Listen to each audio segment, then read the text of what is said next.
پریز God. روح سے بھر کر, روح سے معمور ہو کر جو لوگ دعا کرتے ہیں وہ خدا کی قدرت کو اپنی زندگیوں میں کام کرتا دیکھتے ہیں اور ان کے جوئے, ان کے بندھن ٹوٹ جاتے ہیں. آج میں کوشش کروں گا کہ میں آپ کو روح القدس کے بارے میں چند باتیں سکھا سکوں. ہاللیلویا. روح القدس ہماری زندگی کے اندر بہت اہم شخصیت ہے. باپ, بیٹا اور روح القدس یہ تینوں الگ الگ ایک شخصیت ہے. پریز گاڈ. آج میں نے ٹاپک تیار کیا تھا بیسیکلی 3 شخصیت کے اوپر, لیکن پھر میرے دل میں یہ آیا کہ میں اس عید پینتیکوست کی عبادت میں ہی آپ کو اس پاک روح کے بارے میں سکھا سکوں. ہم لوگوں کو اکثر لوگ یہ کہتے ہیں, بلکہ بہت لوگ کہتے ہیں کہ ہم 3 خداؤں کی کیا کرتے ہیں, عبادت کرتے ہیں. کیا ہم 3 خداؤں کی عبادت کرتے ہیں؟ کتنے اس بات پر ایمان رکھتے ہیں کہ وہ 3 خداؤں کی عبادت کرتے ہیں, باپ, بیٹا اور روح القدس؟ ہم 3 خداؤں کی عبادت کرتے ہیں؟ نہیں کرتے نا. تو پھر لوگوں کو یہ بتائیں, اپنے ایمان کو ڈیفینڈ کریں, اپنے ایمان پر کھڑے ہو جائیں اور ان کو بتائیں کہ ہم اس خدا کی پرستش کرتے ہیں جو آسمان اور زمین کا بنانے والا ہے اور واحد ہے, وہ اکلوتا ہے. وہ کہتا ہے جس نے مجھے دیکھا اس نے باپ کو دیکھا, اور جس نے باپ کو دیکھا اس نے مجھے دیکھا, کیونکہ باپ مجھ میں ہے اور میں باپ میں ہوں. وہ الگ نہیں ہے.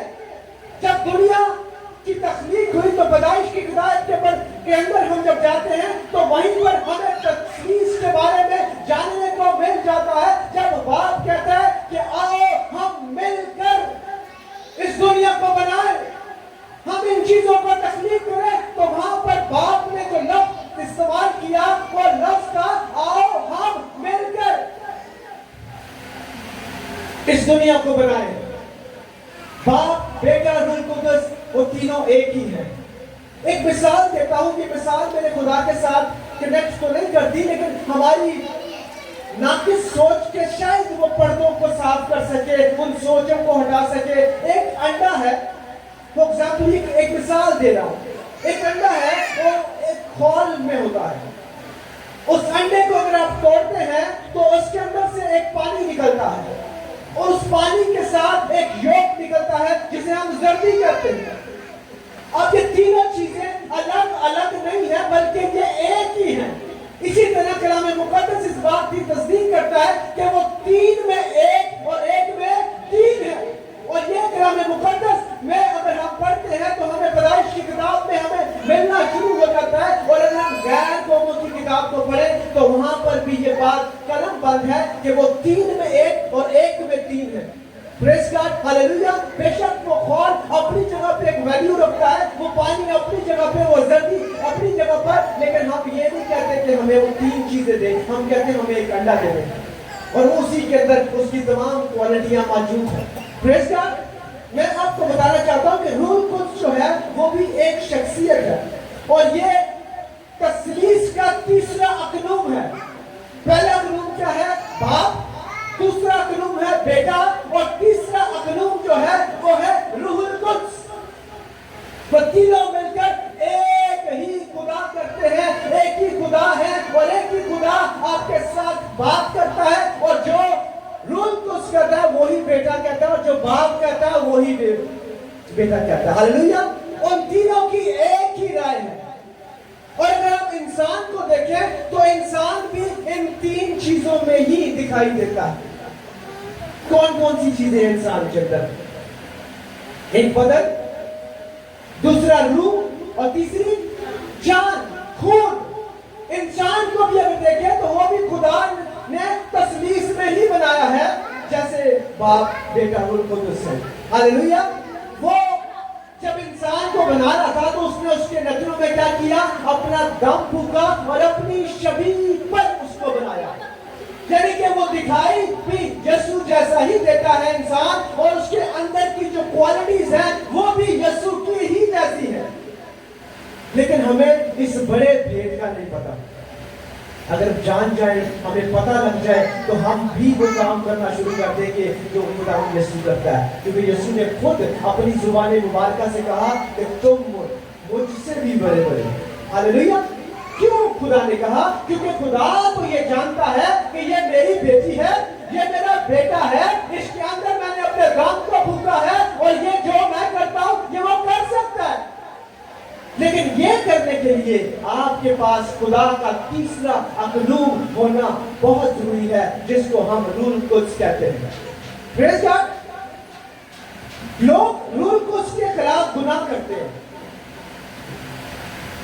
کلام میں لکھا ہے کہ ابن آدم کے خلاف کیا ہوا گناہ تو معاف کر دیا جائے گا, لیکن روح کے خلاف جو گناہ کیا جائے گا اس کو معاف نہیں کیا جائے گا. ہم جانے انجانے میں روح القدس کے خلاف گناہ کرتے ہیں, بعض اوقات جانتے ہوئے اور بعض دفعہ نہ جانتے ہوئے. بہت ساری ایسی ڈومینیشنز بھی ہے جو ہم غیر زبان میں دعائیں کرتے ہیں تو وہ ہمارے سامنے بیٹھ کر کہتے ہیں یہ تم کیا, میرے منہ سے وہ لفظ نہیں نکل رہے, لیکن میں آپ کو سکھانے کے لیے بات کہہ رہا ہوں کہ وہ لوگ کہتے ہیں کیا تم بڑبڑ کرتے رہتے, خدا مجھے معاف کرنا. لیکن میں آپ کو یہ سکھانا چاہتا ہوں, جب ہم روح القدس کی کسی نعمت کے کسی پھل کے خلاف گناہ کریں گے تو کلام اس بات کی تصدیق کر رہا ہے کہ وہ معاف نہیں کیا جائے گا. اگر آپ اس کو بائبل مقدس میں اس کی تلاوت کریں, متی کی مارکٹری کی انجیل اس کا 12واں باب اس کی 31ویں اور 32ویں آیت میں اس بات کے لیے خدا نے قلم بند کروا دیا ہے. اپنی بائبل کو کھولیں, متی کی مارکٹری کی انجیلی بیان اس کا 12واں باب اس کی 31 اور 32 آیت میں آپ کے لیے پڑھ دیتا ہوں. اس لیے کہ تم کہتے ہو کہ آدمیوں کا ہر گناہ اور کفر تو معاف کیا جائے گا, مگر جو کفر روح کے حق میں ہوگا وہ معاف نہ کیا جائے گا. اور جو کوئی ابن آدم کے برخلاف کوئی بات کہے گا وہ تو اسے معاف کی جائے گی, مگر جو کوئی روح القدس کے برخلاف کوئی بات کہے گا وہ اسے معاف نہ کیا جائے گا, نہ اس عالم میں اور نہ آنے والے میں. سخت اور کڑوی اور بڑی دل دلا دینے والی بات ہے. اگر آپ جانتے اور غیر جانتے ہوئے بھی خدا کے پاکی کے خلاف گناہ کرتے ہیں تو میں آپ کو بتانے والا ہوں کہ اس کے خلاف کوئی معافی نہیں ہے, نہ اس دنیا میں اور نہ اس میں جہاں پر ہم نے چلے جانا ہے. ہاللیلویا. تو آج سب سے پہلی بات تو یہ سیکھ لے کہ روح القدس جو ہے وہ ایک شخصیت ہے اور اس کے خلاف کوئی بھی گناہ معاف کیا نہ جائے گا. بتیرے لوگ یہ جان سمجھتے ہیں کہ جب ہم غیر زبان میں دعا کرتے ہیں تو یہ پاک روح ہے. یہ پاک روح نہیں بلکہ یہ پاک روح کی ایک نعمت ہے. ہاللیلویا. غیر زبان میں جب ہم دعا کرتے ہیں یہ خدا کی نعمتوں میں سے ایک نعمت ہے کہ آپ بغانہ زبان میں دعا کر سکیں. اور جب آپ غیر زبان میں دعائیں کرتے ہیں, پاک روح سے معمول ہو کر دعائیں کرتے ہیں, تو اس کا فائدہ یہاں بیٹھی کسی دوسری بیٹی یا بیٹے کے لیے تو نہیں ہے, لیکن وہ دعائیں آپ کی روح کے لیے, آپ کے لیے تقویت کا باعث بنتی ہے. کیونکہ کلام مقدس کے اندر کلم بند ہے کہ جب تمہیں روح القدس ملے گا تو تم کیا کرو گے, قوت پاؤ گے. ایمان کی کتاب اس کا پہلا باب اس کی 8ویں آیت کو ہم تلاوت کریں تو وہاں پر لکھا ہوا ہے, لیکن جب روح القدس تم پہ نازل ہوگا تو تم قوت پاؤ گے اور یروشلم اور تمام یہودیہ اور سامریہ بلکہ زمین کی انتہا تک میرے گواہ ہوگے. جب آپ روح القدس پائیں گے تو کیا ہوگا, آپ کو قوت ملے گی. اور قوت کیوں خدا آپ کو دینا چاہتا ہے, کیوں خدا چاہتا ہے کہ آپ قوت پائیں. اور آج بہت سارے لوگوں نے قوت پا لی بھی ہے. کتنے لوگ یہاں پر ایسے ہیں جو غیر زبان میں دعائیں کرتے ہیں, اپنے ہاتھ کرتے ہیں, 1 2 3 آپ کو پاک روح نے معمول کیا ہے, آپ کو ہاللیلویا. اور جتنوں کو خدا نے پاک روح سے معمول نہیں کیا, میں دعا کروں گا کہ آج خدا یہ ممکن کرے کہ میری وہ بیٹیاں, وہ میرے بیٹے آج قوت کو پا کر خدا کے نام کے گواہ بن جائیں. ہاللیلویا. اور میں یہ بتانا چاہتا ہوں کہ جن کو خدا نے پاک روح سے بھر دیا ہے ان کو خدا نے قوت دی ہے. اس لیے دی ہے کیا کر یہودیہ اور سامریہ بلکہ دنیا کی انتہا تک کیا کرے, دعا بنے. اب آپ کو غیر زبان تو مل گئی ہوئی ہے, کتنوں نے آج خدا کے کلام کی خوشخبری کا کام شروع کر دیا ہے. ایک اور یہاں شاید 2 ہے.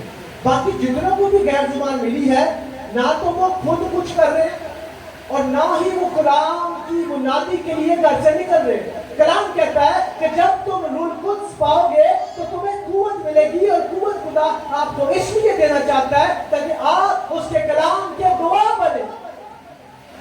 یہ قوت آپ کو خدا نے اس لیے دی ہے تاکہ کیوں جب آپ خدمت کے لیے نکلیں گے تو ایک قوت ہے جو آپ کو روکے گی. میری بات سمجھ میں آ رہی ہے آپ کو؟ ایک قوت ہے جو آپ کو خدا کے کلام کی گواہی دینے سے کیا کرے گی؟ روکے گی. تو کیا آپ اس کے ساتھ لڑ سکتے ہیں؟ کہہ رہا ہے جناب ابلیس سے لڑ سکتا ہے. مجھے بتائیں، ایمانداری سے بتانا ہے، کوئی یہاں پہ ہے جو ابلیس سے لڑ سکتا ہے؟ ایماندار نہیں، ڈرنا نہیں ہے، شرمانا نہیں ہے، اکڑنا نہیں ہے. ویری گڈ، آپ لڑ سکتے ہیں، میرا ایمان ہے. آپ بھی لڑ سکتی ہے، میرا ایمان ہے. کیوں لڑ سکتی ہے؟ کیونکہ کلام نے کہا ہے میں جس کو روح القدس دوں گا اسے میں قوت دوں گا. ہاللیلویا.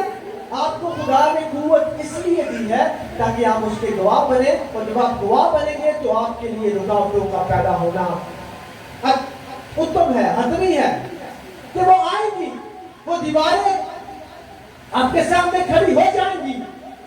آپ کا بھائی آپ کا دشمن بنے گا، آپ کی بیوی آپ کی دشمن بنے گی، آپ کا باپ آپ کا دشمن بنے گا، آپ کے دوست آپ کے دشمن بنیں گے، آپ کے ہمسائے آپ کے دشمن بنیں گے. کیوں؟ حقیقت میں وہ آپ کے دشمن نہیں بنیں گے، بلکہ ابلیس ان کو آپ کے خلاف استعمال کرے گا جن کے اندر خدا کا پاک روح نہیں ہے. خدا کے خلاف ابلیس انہیں استعمال کرتا ہے. میری بات سمجھ میں آ رہی ہے آپ کو؟ خدا نے پاک روح دینے کا وعدہ اس لیے کیا تاکہ آپ قوت پائیں اور اس فوجوں سے جو ابلیس آپ کے خلاف کھڑی کر رہا ہے آپ ان سے لڑ کر خدا کے نام کے کیا بنے؟ گواہ بنے. روح القدس خدا نے آپ کو اس لیے دیا ہے. ہاللیلویا. کیوں دیا روح القدس خدا نے آپ کو؟ تاکہ آپ ابلیس کی ان روحانی فوجوں کا کیا کریں؟ مقابلہ کر سکیں اور اپنے لیے باعث برکت بن سکیں اور اوروں کے لیے بھی باعث برکت بن سکیں. آج جتنوں کو بھی خدا نے پاک روح سے بھر دیا میں ان کو یہ بتانا چاہتا ہوں کہ وہ اپنی زندگی کا پیٹرن تبدیل کر رہے ہیں. میرے بھائیوں، میری بہنوں، جو پاک روح پہ دعا کرتی ہیں، جو پاک روح پہ دعا کرتے ہیں، خدا نے پاک روح اس لیے دی ہے تاکہ آپ خدا کے کلام کی گواہی کے لیے تیار ہو جائیں. ہاللیلویا. جب خدا نے آپ کو یہ نعمت دی ہے تو یہ نعمت کوئی عام نعمت نہیں ہے. نہیں آپ جانیں، اس کے لیے آپ کو محنت کرنی پڑتی ہے، اس کے لیے آپ کو محنت کرنی پڑتی ہے. محنت کے بغیر کوئی بھی چیز آپ کو نہیں مل سکتی. خدا کا کلام کہتا ہے جاگتے رہو اور دعا کرو تاکہ آزمائش میں نہ پڑو. تو میری بہنوں، میرے بچوں، میرے بزرگوں، میں آپ کو بتانا چاہتا ہوں کہ آپ اس نعمت کو اگر پا چکے ہیں تو اس کو ضائع نہ کریں، اس کو ضائع نہ کریں بلکہ اس کو استعمال کریں. کلام کہتا ہے جو برکت آپ کو دی گئی ہے آپ اس کو بانٹیں تاکہ وہ ملٹی لائے. جب آپ بانٹیں گے تو آپ کی برکت کیا ہوگی؟ وہ دگنی ہوتی جائے گی، وہ بڑھتی جائے گی اور آپ پہلے سے زیادہ اسٹرانگ ہوتے جائیں گے. مقدس یوحنا نے کہا کہ میں تو گنہگاروں کو کیا کرتا ہوں؟ بپتسمہ دیتا ہوں. کس سے؟ پانی سے. کیا کہا مقدس یوحنا نے؟ میں تو گنہگاروں کو پانی سے بپتسمہ دیتا ہوں، لیکن جو میرے بعد آنے والا ہے وہ تمہیں روح اور آگ سے بپتسمہ دے گا. اور پھر کیا ہوگا؟ تم قوت پاؤ گے. ہاللیلویا. پھر تم قوت پاؤ گے. اور جو یہودا تھے وہ تو گنہگاروں کو بپتسمہ دیتے تھے. کسے دیتے تھے بپتسمہ؟ لیکن یسوع کسے بپتسمہ دیتا ہے؟ ایمانداروں کو. جب تم بپتسمہ پاؤ گے تو مجھ سے، تو میں تمہیں پانی سے بپتسمہ دوں گا، لیکن جو میری بعد آتا ہے وہ تمہیں روح اور آگ سے بپتسمہ دے گا. کلام میں لکھا ہے کہ جب یسوع بپتسمہ لے کے باہر پانی سے نکلے تو کیا ہوا؟ پاک روح آ کر ان پر بھیج گیا. ہاللیلویا. تو جب یہ بیٹیاں، یہ بیٹے جو خدا کی حضوری میں اپنے آپ کو سرنڈر کرتے ہیں، اپنے گناہوں کا اقرار کر کے بپتسمہ لے کے باہر نکلتے ہیں، تو پھر تثلیث کا تیسرا قانون روح القدس آ کر ان پر ٹھہر جاتا ہے اور وہ غیر زبانوں میں دعائیں کرنا شروع ہو جاتے ہیں اور خدا کے نام کے گواہ بنتے ہیں. عزیزوں، یہ اہم بات ہے. اور دوسری اہم بات ہے کہ جو لوگ روح القدس پانا چاہتے ہیں